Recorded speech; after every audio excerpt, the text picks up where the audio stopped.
সুপ্রিয় শিক্ষার্থীরা, এ to Z academy চ্যানেলের পক্ষ থেকে তোমাদেরকে স্বাগতম। আজকের এই পর্বে চতুর্থ শ্রেণীর বাংলা বিষয় লিচু চোর কবিতাটির অনুশীলনগুলো সমাধান করব। এখানে আমরা দেখতে পাচ্ছি 1 নম্বরে বলেছে কবিতা থেকে মিল শব্দ খুঁজে বের করি। তো কবিতা পড়ে আমরা অনেকগুলো শব্দ দেখেছি, এর মধ্যে কি কি শব্দ মিল আছে সেগুলো আমরা একের পর এক সাজিয়ে লিখব।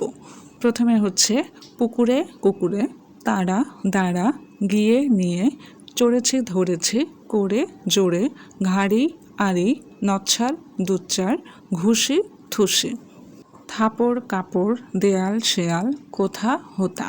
এরপর 2-এ বলেছে খালি জায়গায় বন্ধনীর মধ্যে যে প্রশ্নগুলো আছে সেগুলোর উত্তরগুলো বসাতে হবে। কয়ে বলেছে বাড়ির চারদিকে গ্যাপ দেয়াল ছিল, প্রশ্ন হচ্ছে কেমন দেয়াল ছিল, উত্তর হবে উঁচু। খ সে একটা গ্যাপ লাঠি নিয়ে তাড়া করলো, এখানে প্রশ্ন হচ্ছে কেমন লাঠি, উত্তর হবে লম্বা।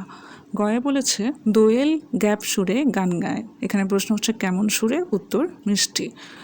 ঘ এমন গ্যাপ লোক আর দেখিনি বাবা, এখানে প্রশ্ন হচ্ছে কেমন লোক, উত্তর দুষ্টু।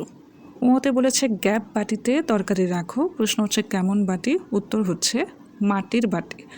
চ গাছের গ্যাপ পাতায় আলো এসে পড়েছে, প্রশ্ন হচ্ছে কেমন পাতা, উত্তর সবুজ।